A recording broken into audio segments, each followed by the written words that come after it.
So I think I'm gonna do this episode on late bloomers and people that come into their own at ages that aren't so friendly, to the masses of the people.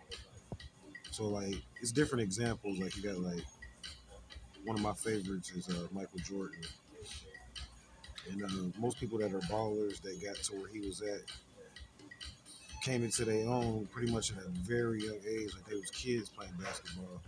Michael Jordan came in. He was about like 18 years old for what I remember, like kind of older, which is not really old to a lot of people, but in the basketball world, to just start learning and getting serious about it at like 18 is kind of late.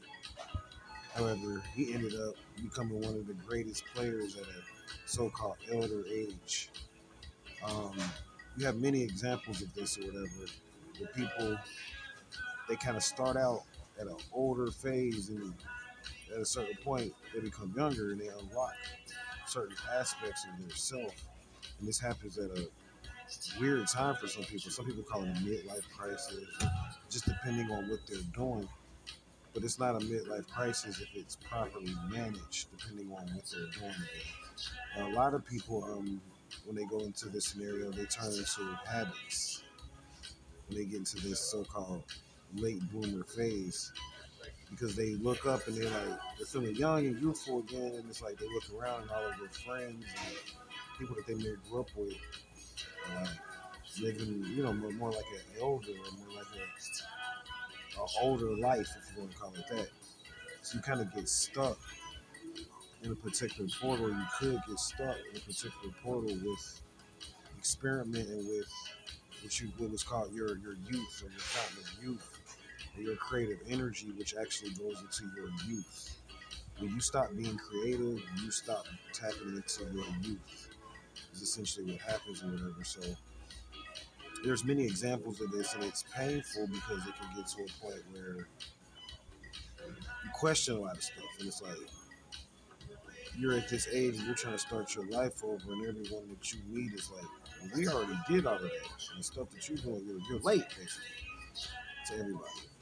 And they keep using this term like you're late, and you're tardy, you shouldn't be doing this, and you should go back to being in your age group, in your peer group, because stuff that you're doing, you messing around with younger people's future. Essentially, is how people in the mass population look at it. When you're a late bloomer, but in your heart, you may feel like you really are young. You don't connect with, or you. It's not just youth, but you may really feel like a connection with whatever you just now started doing that caused you to unlock.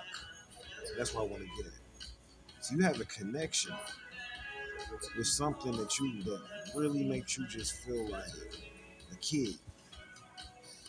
I don't care how old you are, you can have gray hair and just look like an old so-called fart. You know what I'm saying that comically, but you have something in you that makes you feel like a kid again. Makes you feel like nothing cares, like nothing matters. That's when you experiment with that and go deep into that, that can cause you to go into what's called something similar to a midlife crisis. And that's what I'm pointing out at, because if you get into that and pretty much let go of everything that you was doing on the so-called mundane and move into the hobby or the craft and take it 100% serious, then that can move into a midlife crisis. That can move into a scenario where you feel stuck. Not really stuck. You feel good, but you're stuck in between generations. So you may like the stuff that you're doing may be targeting people that are much older than you or much younger than you, just depending on your art. And you may feel stuck because it's like, damn, I'm just now figuring this out. And it could be an opposite to this too. And I'm gonna point this out, and I'm gonna go into the spiritual part of it when I shut down. And it could be an opposite of this because you may be a youngster and you may connect with older people. You may like doing stuff that so-called old people do. Everybody may say you old, old people. Everything that you do is old people. And it's like you're connecting with something that a skill that you had from a past life is what it is. and you carry that over. You have a genetic memory to it, so you're able to connect with that. And even though you're young, you're able to do stuff that older people can do with that same skill. So that can make people in your peer group kind of feel left. They're like, man, you an old soul, you know everything. Like, you know what I'm saying? They like new souls. So it's two sides to this. Actually, depending on people that grow up fast, give up on, not really give up on, but move on from their generation and kind of start intermingling with the world and not just stand in a box of, okay, we all in high school, so I hang around high school people. See, I was the type of person, I'm gonna give you an example. When I was in high school, everybody that I hung around was grown. Can you imagine that? Grown, had apartments, cars, girlfriends. I mean, I'm like, it actually started in middle school, believe it or not. From middle school all the way up until a certain age, everybody I hung with was grown. Even the people that went to college or so-called high school with me had houses and apartments and stuff. They just went to school like on the side or whatever because they were like they grew up, they stuck and they grew up fast or whatever. So I actually, even though I ended up going back into the reverse where now I may look this way, but I don't connect with people my age because I'm into like spirituality and metaphysics and stuff. And it really, I've been doing this for 20 years. I'm telling you, it really, you hold on to your youth. I feel the exact same way that I felt when I first started studying this stuff. Like I haven't aged a year. When I started studying this stuff, I was in my 20s. I was in my 20s, and I still feel that way. Not saying energetic. I mean, energetically, of course, but I'm saying even how I connect with stuff. I never really aged after that point. After I started learning about all this stuff, because I learned that at that point, what you learn about metaphysics, what you do, you're locked into that age or that scenario at that time. So if you start learning about this in 15, 16, you can always kind of identify with how you were at that age. You may grow up and look a little older, or your parents may change, or you may start doing stuff a little different, become more patient, or become more forgetful, or whatever you get older. But the bottom line, you still connect with that youth because that's, for me, it was metaphysics, but for you, it may be basketball. It may be like I'm starting now. As I get older, as now I'm moving out of. I mean, I'm still connected to metaphysics, but I'm getting so deep into understanding finances, man.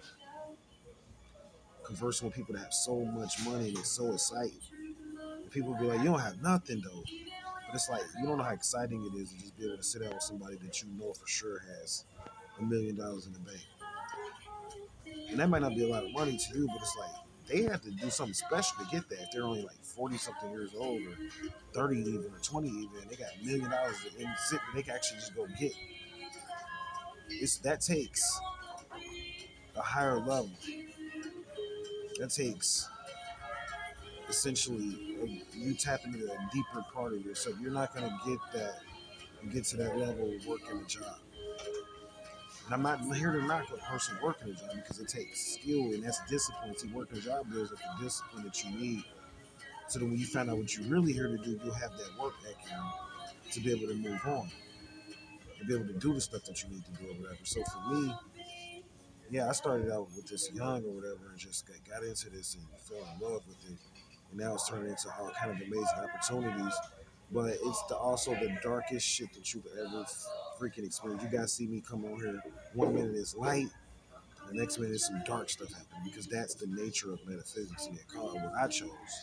But whatever you choose, this is what I'm here to say. And when you find that thing, you're going to unlock a part of yourself that makes you feel as though you're young again or you're youth again. And if you don't feel that way, it's something wrong with what you're doing. If what you're doing makes you feel old, bitter, or any kind of way, you need to find something else. You should feel younger. Even if it's something that doesn't require a lot of physical effort. I'm saying mentally. Don't let people make you feel like you're lazy because what you do for a living, you have to use your hands and body. See, there's people that put you into boxes. That's what I'm going to talk about last. When you find your skill and purpose, you got to remember that everybody's your peer at that point. That's how I look at it. Your age is obsolete to me. Everyone's your peer and everyone can be your target market. And everyone can also be your biggest critic. So at that point, you lose reference to your age group and how old you are and who you should date. And these are things that people think about when they're locked into the matrix. Okay, I'm not old enough for this. cat shouldn't be here because of my age. The cat shouldn't be doing this because of that. You locked into what they teach based upon a system that was put here before you. That's what you got to remember. The stuff that you believe is what you was post-programmed. See, it's not really teaching, it's programming. It's what you was programmed to believe. Because this stuff was here before you was born. You see? So like a lot of this stuff that you believe and you think is you and all these unique ideas are really programs that have been running in this matrix for a long time ago. You just decided to take up on. Now, it's not to say that when you take up a programming that you're wrong, because you are a program is meant to learn from and to adopt a course to where when you learn from a programming, you don't repeat it again, or you learn a lesson from it and you unlock and go to the next level. Life is meant to unlock. There's a point in your life where you should be like the phoenix. You unlock, to figure out what you're trying to do, and you transform, you transfigure, transmutate essentially into another living another life. That's what life is designed to do. At some point, you're not going to do and be like you were 20 years ago, not from a reference of how you look or how tired you feel because you're old, but from a reference of I unlocked and went to the next level. That's true progress from a metaphysical person. Just because you get old and turn another age in a year doesn't mean you unlocked. You only age for real when you switch the age of your life. Namaste.